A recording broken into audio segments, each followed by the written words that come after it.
6 मई की आधी रात भारत के फाइटर प्लेन तैयार थे, जैसे दुश्मनों की सांसें गिन रहे हों। स्केल्प क्रूज मिसाइल्स, हैमर बम और हमारे कामिकाज़े ड्रोन भी तैयार थे। पिछले 12 दिनों से एक सीक्रेट कंट्रोल रूम में NSA अजित डोभाल की निगरानी में देश के सबसे घातक दिमाग मिशन बना रहे थे, एकदम चुपचाप मगर जानलेवा। टारगेट थे POK और पाकिस्तान के आतंकी अड्डे। एक एक इंच की खबर सटीक तरीके से रखी गई थी। 2 हफ्ते पहले उन हरामी आतंकवादियों ने कहा था, तो जाके मोदी को बता।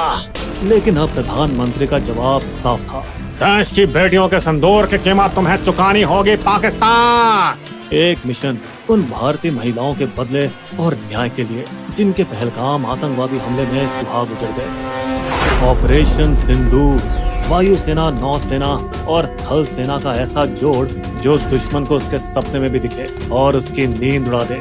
मई 7 रात 1 बजे से 1:30 बजे के बीच हमारे लड़ाकू विमान और ड्रोन ने 24 हमले किए और आतंकवादी संगठनों LET, जैश और हिजबुल मुजाहिदीन के 9 ठिकानों को तबाह कर डाला। 4 पाकिस्तान में और 5 POK में। 70 ढेर, 60 घायल, धुआं कर दिए सारे ख्वाब इनके। इनमें सबसे बड़ा हमला था बहावलपुर में मरकज सुभान अल्लाह कैंप, जो जैश-ए-मोहम्मद का मुख्यालय भी था। वही संगठन जिसने 2019 पुलवामा हमले को अंजाम दिया था। इसके साथ ही अब्दुल रऊफ अजहर, मसूद अजहर का भाई, जिसने IC 814 हाईजैकिंग प्लान किया था, भारत के मोस्ट वांटेड आतंकवादियों में से एक, वो भी इसमें जहन्नुम चला गया। साथ ही मसूद अजहर के घर में उसके परिवार के 10 सदस्य और 4 करीबी सहयोगी भी ऊपर निकल लिए। फिर LET मुख्यालय मुरीद के, जहां 26/11 मुंबई हमले के दोषी अजमल कसाब और डेविड हेडली की ट्रेनिंग हुई थी, वो भी नस्तनाबूद कर दिए गए। मुजफ्फराबाद POK में शवाई नल्ला कैंप, एक LET ट्रेनिंग सेंटर जिनका पहलगाम हमले और 2024 में पहले के सोनमर्ग और गुलमर्ग हमलों में हाथ था, तबाह कर दिए गए। इसके साथ ही साथ ध्वस्त हो गया मरकज अब्बास, जो कि LOC से 13 किलोमीटर दूर था। इस LET कैंप में फिदाइन सुसाइड बॉम्बर्स को ट्रेनिंग दी जाती थी। अगली सुबह 7 मई 10 बजे ऑपरेशन सिंदूर नाम को आगे बढ़ाते हुए 2 महिला अधिकारियों IAF wing commander Vyomika Singh और सेना के कर्नल सोफिया कुरैशी ने मीडिया को जानकारी दी, हिंदू मुस्लिम एकता की मिसाल देते हुए।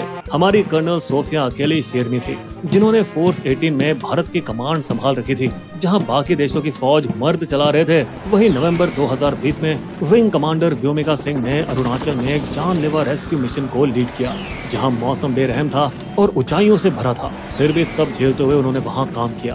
दोस्तों, आपको बता दें, उरी के बाद 12 दिन में स्ट्राइक हुई थी। पुलवामा के बाद भी 12 दिन में बालाकोट को उड़ाया गया था और अब पहलगाम के 14 दिन बाद आया ऑपरेशन सिंदूर, अब तक की सबसे बड़ी और घातक स्ट्राइक। दोस्तों, पाकिस्तान बौखला गया है। उसके इंटरनेट के जोकरों ने अफवाह उड़ाई, राफेल गिरा दिया, इंडियन आर्मी बेस तबाह हो गया। पर दोस्तों, PIB ने 2-2 कह दिया है, सब फर्जी है, झूठ का पुलिंदा है। और अटैक के सिर्फ 1 घंटे बाद ही पाक आर्मी ने LOC पार से कायराना बमबारी शुरू कर दी, जिसमें उनकी बौखलाहट नजर आ गई। दुर्भाग्य से बॉर्डर के गांव में 15 मासूम भारतीय मारे गए, जिनमें 4 छोटे छोटे बच्चे भी थे और एक जवान भी शहीद हुआ। तो कहीं ना कहीं ऑपरेशन की कीमत दोस्तों हमें भी चुकानी पड़ी। यहाँ सबसे बड़ी बात ये थी कि IAF ने पूरा ऑपरेशन पाकिस्तानी एयर स्पेस में घुसे बिना कर दिया, क्योंकि स्कैल्प मिसाइल की रेंज 250 किलोमीटर से ऊपर है। वहीं हैमर की रेंज 50 से 70 किलोमीटर है। और दोस्तों, कामिकाज़े ड्रोन GPS से लैस होते हैं, जिनको कहीं से भी उड़ाया जा सकता है। इसके साथ ही सबसे गहरी चोट लगी जैश-ए-मोहम्मद के हेडक्वार्टर को बहावलपुर में, जो कि पाकिस्तान के अंदर 100 किलोमीटर की दूरी पर था। अब क्योंकि ये हमारे नए हथियारों की रेंज में था, तो हमने एकदम सटीक वार किया। यहाँ गौर करने वाली बात यह है कि भारत ने पाकिस्तानी आर्मी के किसी भी ठिकाने को छुआ तक नहीं, क्योंकि दोस्तों हमें युद्ध नहीं, इंसाफ चाहिए था। लेकिन 7 से 8 मई की रात को पाकिस्तान ने फिर हरकत की। उसके ड्रोन और मिसाइलें 15 भारतीय शहरों की तरफ बढ़ी, पर हमारे सुदर्शन चक्र ने यानी S-400 सिस्टम ने खुद को बिजली जैसे एक्टिवेट किया और सारे पाकिस्तानी हथियारों को हवा में ही फोड़ दिया। ये तो कुछ भी नहीं, फिर हमारे हार्पी ड्रोन निकाले गए और पाकिस्तान के HQ-9 मिसाइल लॉन्चर और एयर डिफेंस को लाहौर में ही ठिकाने लगा दिया। दोस्तों, बता दें कि 8 मई की रात को भी पाकिस्तान ने सस्ते हमास स्टाइल रॉकेट हमले करने की कोशिश की थी जम्मू, पंजाब, राजस्थान के भारतीय आर्मी ठिकानों पर, मगर फिर से इंडिया ने उनका गेम ओवर करके दिखा दिया। तो दोस्तों, पिछले 2 हफ्तों में भारत ने पाकिस्तान पर लगातार दबाव कैसे बनाए रखा, आतंकवादियों की फुल प्लानिंग बेनकाब कैसे की और ऐसा क्या हुआ जिससे हमारी सुरक्षा में सेंध लग पाई, भारत ने आखिर ऐसे क्या ठोस कदम उठाए और कैसे पहलगाम दोषियों को उनके छिपे हुए बिलों से निकाल निकाल कर भगाया गया। दोस्तों, हमारा पहलगाम पार्ट 2 इन्हीं सवालों का जवाब देगा। तो पहलगाम हमले के कुछ घंटे बाद ही मामला बिगड़ने लगा और आईएएफ ने राफेल जेट के साथ आक्रमण की तैयारियां शुरू कर दी। वहीं नौसेना के आईएनएस सूरत ने एक सफल सरफेस टू एयर मिसाइल का टेस्ट किया। इस सब की वजह से बॉर्डर के उस पार पाकिस्तान के पसीने छूटने लगे थे और उन्होंने पूरी फौज को अलर्ट कर अरेबियन सी में अपने मिसाइल टेस्ट किए और भारतीय विमानों को ट्रैक करना शुरू किया। दोस्तों, पाकिस्तान का एलओसी के पार बेवजह अटैक करना और उस पर हमारी फौज का धुआंधार जवाब हमले के दिन से ही जारी है। लेकिन यहाँ सबसे बड़ा ब्रह्मास्त्र तो भारत ने निकाला इंडस वाटर ट्रीटी का पानी बंद करके, जिसकी वजह से लगभग 80% पाकिस्तान सूखा पड़ सकता है, खासकर पंजाब और सिंध जैसे इलाकों में जहाँ खेती इसी पानी पर टिकी है। और ये कोई छोटी बात नहीं है दोस्तों, क्योंकि 1960 की इंडस वाटर ट्रीटी आज तक कभी नहीं तोड़ी गई, न ही युद्ध के समय और न ही आतंकी हमलों के बाद। मिट्टी हटाने के बहाने भारत ने चिनाब नदी के बहाव को इस कदर रोक दिया कि पानी अब सिर्फ 1.5 फीट रह गया है, जिससे लोग अब पैदल नदी पार करने लगे हैं। इस मास्टर स्ट्रोक के चलते भारत ने झेलम और चिनाब नदियों पर 5 नए पावर प्रोजेक्ट्स को फास्ट ट्रैक पर डाल दिया है, जिन्हें पूरा होने में 3 से 5 साल लग सकते हैं। दोस्तों, आपको बता दें कि अब तक ये सब करने के लिए ट्रीटी के तहत पाकिस्तान की मंजूरी लेनी पड़ती थी, लेकिन इस बार कतई नहीं। इंडिया फिर से झेलम नदी पर बांध शुरू करना चाहता है ताकि पानी के फ्लो को कंट्रोल किया जा सके और वो पीओके या पाकिस्तान में अपनी मर्जी से बाढ़ या सूखा ला सके।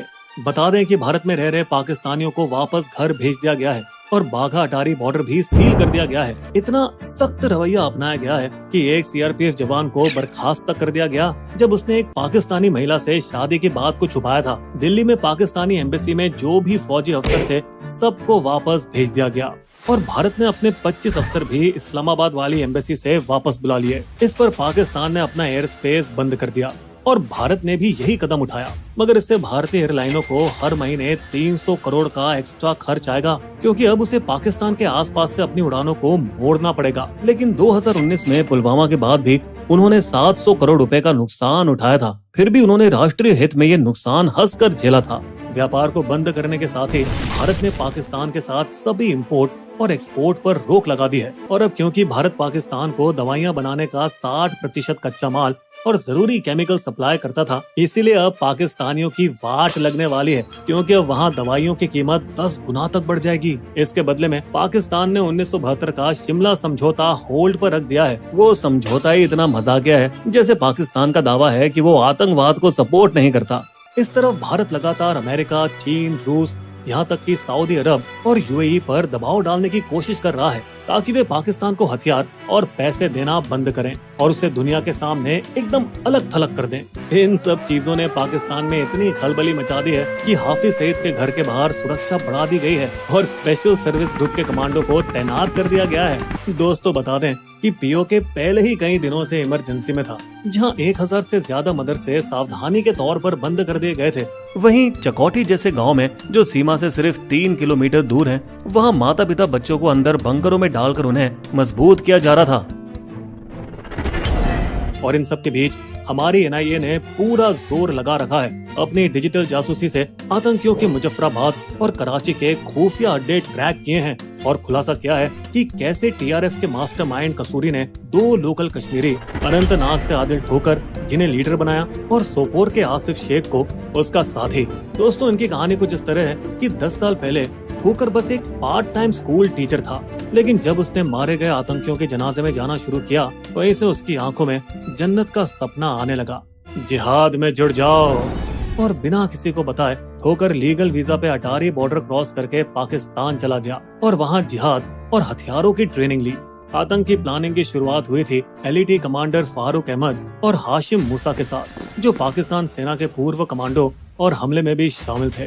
पहलगाम हमले के 8 महीने पहले अक्टूबर 2024 में ठोकर ने ही पाकिस्तानी आतंकी हाशिम मूसा और तलहा को लेटेस्ट हाईटेक हथियार के साथ एलओसी पार कराई गई। फिर उनको जम्मू के पूंछ रजौड़ी सेक्टर के मुश्किल रास्तों से कश्मीर में घुसाने में मदद कराई गई। मुगल रोड के घने जंगलों से वे जंगल के बहुत अंदर जाकर छिप गए। अपने झूठे नाम मूसा और यूनुस के जरिए वे चाइनीज ऐप पे बात करने लगे ठीक वैसे ही जैसे पुलवामा हमले के दौरान किया गया था। दोस्तों बता दें, पुराने एंटीना वाले मोटे फोन नहीं थे, बल्कि थे लेटेस्ट चाइनीज सैटेलाइट स्मार्टफोन, और इनमें satellite texting, GPS calling, internet जैसे सारे फीचर्स थे जिन्हें ट्रैक करना बेहद ही मुश्किल था, जिनका इस्तेमाल किया गया हमले के दौरान अपने पाकिस्तान में बैठे कायर आकाओं के साथ जुड़े रहने के लिए। जैसे कि कोई कंट्रोल रूम ऑपरेशन चल रहा हो। ये कुछ वैसा ही था जैसे 26/11 मुंबई हमलों में हुआ था। दोस्तों बता दें कि सर्च ऑपरेशन के दौरान आदिल और आसिफ के घर से धमाके का सामान बरामद हुआ था, जिसके बाद उन गद्दारों के घर नष्ट कर दिए गए थे ताकि एक मिसाल कायम की जा सके और युवाओं को पाकिस्तानी आतंकवादियों से जुड़ने से रोका जा सके। इन सब के बावजूद दोस्तों हमने गलतियां तो की है, जिसको सरकार ने पार्टी बैठक में भी माना। हम इस हमले को रोक नहीं पाए। हमने गलती कर दी बिना सिक्योरिटी को बताए बेसरन को इस साल जल्दी खोलकर। बेसरन को इस साल जल्दी खोल दिया गया बिना सिक्योरिटी को बताए। लेकिन दोस्तों रिपोर्ट्स कहती है कि बेसरन तो साल के ज्यादातर टाइम खुला ही रहता है, सिर्फ बहुत ज्यादा बर्फ पड़ने पर ही बंद होता है। यहाँ समस्या दरअसल ये थी कि सबसे पास का चेक पोस्ट भी बहुत दूर था, पहाड़ी के बेस पर 10 से 11 किलोमीटर दूर, जहाँ राष्ट्रीय राइफल आरआर की 3री बटालियन और सीआरपीएफ की 116वीं बटालियन तैनात रहती है। इसी वजह से ऊपर बेसरन पर फोर्स काफी देर बाद पहुंची, क्योंकि पहले 2.5 किलोमीटर तो एटीवी और बाइक से कवर किए गए, लेकिन अगले 4.5 किलोमीटर उन्हें कीचड़ और दलदल में भागते हुए कवर करना पड़ा। दोस्तों बता दें कि रॉ और आईबी ने अप्रैल की शुरुआत में ही अलर्ट जारी कर दिया था, लेकिन कहीं और का। श्रीनगर और पहाड़ियों के पास संदिग्ध लोग देखे गए हैं, टूरिस्टों पर हमला हो सकता है। जिसके बाद सुरक्षा बलों ने तेजी से कार्रवाई की। दाचीगाम नेशनल पार्क और श्रीनगर के निशात बाग क्षेत्र में 2 हफ्तों के लिए गश्त बढ़ा दी गई। दोस्तों यहाँ सोचने वाली बात है कि क्या हमले की योजना 19 अप्रैल के लिए बनाई गई थी, जब हमारे प्रधानमंत्री कटरा से श्रीनगर की पहली ट्रेन शुरू करने के कार्यक्रम में गए थे, जिस योजना को आखिरकार खराब मौसम की वजह से रद्द कर दिया गया। और क्या यही वजह थी कि फिर आतंकवादियों ने अपना टारगेट बदलकर बेसरन मैदान को बना लिया। वे 20 और 21 अप्रैल को आम कपड़ों में वहाँ रहकी करते रहे, जबकि सुरक्षा बल श्रीनगर में उनकी तलाश कर रहे थे। और दोस्तों बिना किसी सुराग के श्रीनगर में तलाश को उसी सुबह बंद कर दिया गया जिस सुबह पहलगांव में हमला हुआ था, जिसकी कोई जानकारी नहीं थी। दोस्तों बता दें 2016 के पठानकोट हमले के बाद 778 किलोमीटर एलओसी पर घुसपैठ रोकने के लिए हाईटेक सुरक्षा सिस्टम CIBMS लगाया गया था, जिससे बॉर्डर की निगरानी मजबूत हुई थी और आतंकियों के छुपे हुए ठिकानों का पता लगाने के लिए ड्रोन से निगरानी की जा रही थी, जो कि पीर पंजाल के घने जंगलों की वजह से पूरी तरह से नाकाम हो गई। वहीं बेसरन जैसे हाई रिस्क जोन में ना तो कोई कैमरा था, ना ही कोई ड्रोन, और 2020 में चीन के साथ झड़पों के चलते 3री राष्ट्रीय राइफल आरआर को पूर्वी लद्दाख में भेजना पड़ गया था, और उसी दौरान उसका कुछ हिस्सा दोबारा बेसरन के पास मुगल रोड के इलाके में तैनात किया जा रहा था जब ये घटना हुई थी। और इसी वजह से पिछले 5 सालों से बेसरन घाटी के आसपास मुगल रोड के 10 किलोमीटर के बफर जोन की सुरक्षा सिर्फ 116वीं सीआरपीएफ बटालियन ही संभाल रही है। और इसी सिक्योरिटी गैप का फायदा उठाकर आतंकियों ने पीर पंजाल के जंगल और गुफाओं में अपने अड्डे बना लिए थे, जिसके बाद ये साफ नजर आ रहा था कि कैसे दोनों चीन और पाकिस्तान से लड़ने की वजह से हमारे सुरक्षा बलों को विभाजित और खींच दिया गया था। और ऊपर से सरकार ने जब कोरोना के दौरान फौज की भर्ती बंद की तो सेना में 1.2 लाख जवानों की कमी भी हो गई थी। लेकिन दोस्तों सुधार के कदम शुरू हो चुके हैं। पहलगाम के 17-18 सबसे खतरे वाले पॉइंट्स पर सीआरपीएफ के चेक पोस्ट और ड्रोन सर्वेलेंस लगाए जा रहे हैं, और 72वीं इन्फेंट्री डिवीजन ने लद्दाख में राष्ट्रीय राइफल्स की जगह ले ली है, ताकि इसे पूरी तरह से जम्मू में फिर से तैनात किया जा सके, जो कि बढ़िया है, लेकिन थोड़ा लेट है। फिर भी पुराने जमाने की तरह जंगलों में लगातार गश्त और स्थानीय मुखबिरों का होना ही इसका समाधान है, क्योंकि सब कुछ शुरू हुआ एक छोटी सी चोरी से, जब पाकिस्तानी आतंकवादियों ने कुछ टूरिस्ट की लाशों से 2 मोबाइल चुरा लिए थे। हाँ, वही मोबाइल जो बने भारत की सुरक्षा एजेंसियों के सबसे बड़े सुराग, जिसकी मदद से उन्होंने आतंकियों को ढूंढ निकाला अनंतनाग के हपटनार गांव के पास के घने जंगलों में। लेकिन दोस्तों वो जंगल का रास्ता खतरनाक था और हमारी सेना के पहुंचने से पहले ही आतंकी एक बार फिर गायब हो गए।